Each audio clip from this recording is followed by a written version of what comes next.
Olá a todos, hoje venho falar-vos sobre os motivos por detrás de um divórcio. Esta é uma questão que faz parte do meu novo livro, Continuar a ser família depois do divórcio.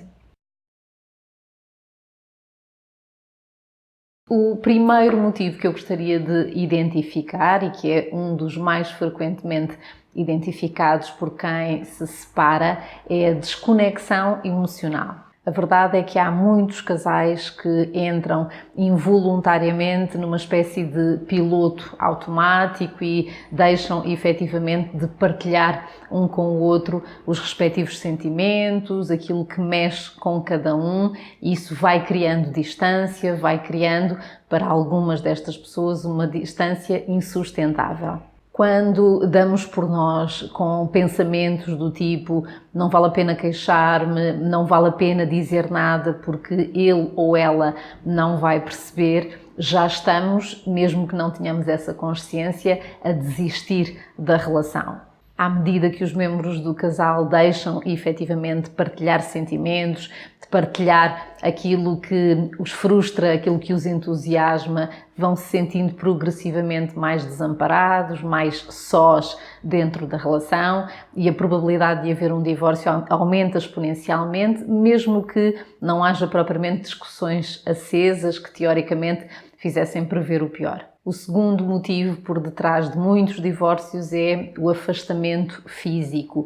E por afastamento físico eu não me refiro apenas à inexistência de relações sexuais. De resto, há muitos casais ou há muitas pessoas que se surpreendem com um pedido de divórcio e assumem, por exemplo, aqui em terapia, mas ainda há uns dias, ainda há umas semanas, estávamos a ter sexo, estávamos a fazer amor, como é que é possível que ele ou ela agora esteja a pedir-me o divórcio? O afastamento físico é mais do que isso, tem a ver sobretudo com o toque a um ritmo diário, com a existência de tempo para namorar, a existência de tempo para haver alguma sedução também entre os membros do casal. Claro que, à medida que nascem os filhos, o tempo para namorar é muito menor, mas é fundamental que cada um dos membros do casal, no fundo, se lembre que uma relação, um casamento, precisa de continuar a ser alimentado desse ponto de vista. Em alguns casos, aquilo que acontece é que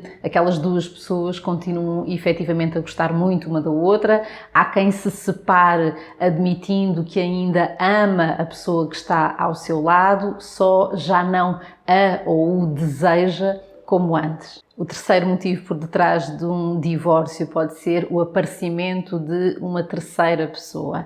É importante lembrar que nem em todos os casos há propriamente alguém que vá à procura de uma terceira pessoa. Muitas vezes essa infidelidade, o aparecimento aqui de uma relação, ainda que apenas emocional, surge sobretudo em função de algum adormecimento, ou seja, quando deixamos de tomar conta das nossas emoções, quando deixamos de prestar atenção às nossas necessidades, é efetivamente mais provável que sejamos surpreendidos pelos nossos próprios sentimentos, por algum enamoramento aqui por uma terceira pessoa. Quase todas as situações de infidelidade e de flerte são danosas para uma relação, quase todas são potencialmente fatais e a verdade é que nem todas as relações, nem todos os casais sobrevivem a uma relação extraconjugal. O quarto motivo por detrás de um divórcio são os problemas com a família alargada.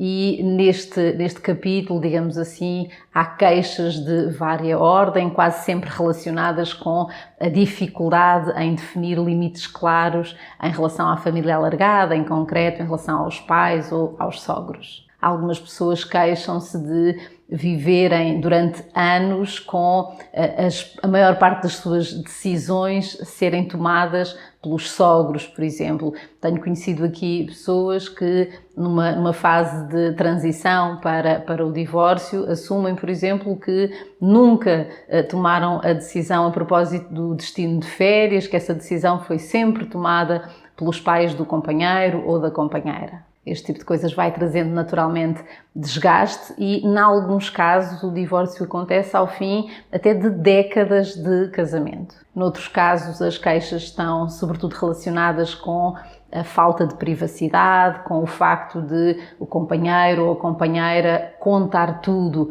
aos pais e não haver efetivamente uma vida a dois, uma vida familiar em que a equipa seja composta pelos membros do casal. Finalmente, há aqui um terceiro tipo de queixas que tem a ver sobretudo com situações de desrespeito, com relações abusivas, normalmente com o sogro ou com a sogra. Na prática, quando o filho ou a filha não consegue definir limites, não consegue colocar um travão a estes comportamentos abusivos, é mais provável que mais cedo ou mais tarde o outro membro do casal se farte e enverede efetivamente por uma separação. O quinto motivo por detrás de um divórcio podem ser os problemas financeiros. A verdade é que há, infelizmente, cada vez mais famílias a sofrer com o desemprego, com o endividamento e com outros problemas financeiros. E essa é sempre uma fonte de turbulência e que implica quase sempre uma quebra em termos de romantismo e que torna mais difícil a união entre os membros do casal. Os problemas financeiros podem trazer muita tristeza, muitas oscilações de humor e tornam-se, por isso, num grande desafio para qualquer relacionamento. O sexto motivo associado a um divórcio pode ser a educação dos filhos, mais concretamente, as diferenças entre os membros do casal no que diga respeito à educação dos filhos. Quase todos os pais e mães são capazes de assumir que o nascimento de um primeiro filho implicou profundas mudanças pessoais e na relação, no casamento. E para alguns casais pode ser mesmo muito difícil, no fundo, lidar com estas mudanças. É importante notar que não são os filhos que separam os membros de um casal, é sobretudo a forma como os adultos respondem a esse desafio. É sobretudo a sensação de desamparo que pode estar por detrás da tomada de iniciativa. Quando me refiro à sensação de desamparo, refiro-me às diferenças entre os membros do casal e à dificuldade em comunicar sobre isso. Quanto mais rígida, quanto mais inflexível for a perspectiva de cada um dos membros do casal, mais difícil é naturalmente comunicar sobre a educação dos filhos, sobre aquilo que cada um deseja para a educação dos filhos e mais provável se torna efetivamente a ocorrência de um divórcio. O sétimo motivo por detrás de um divórcio são as relações abusivas.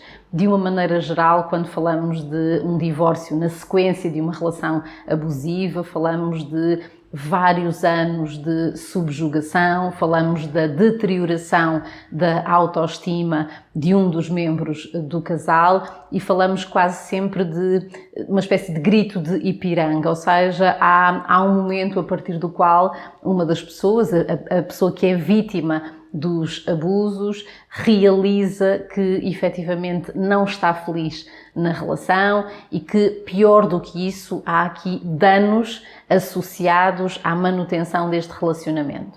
É quase sempre mais difícil tomar a iniciativa de avançar para um divórcio depois de vários anos de humilhação, de ameaças ou outras formas de abuso emocional, e estas são situações que quase sempre beneficiam efetivamente da ajuda terapêutica.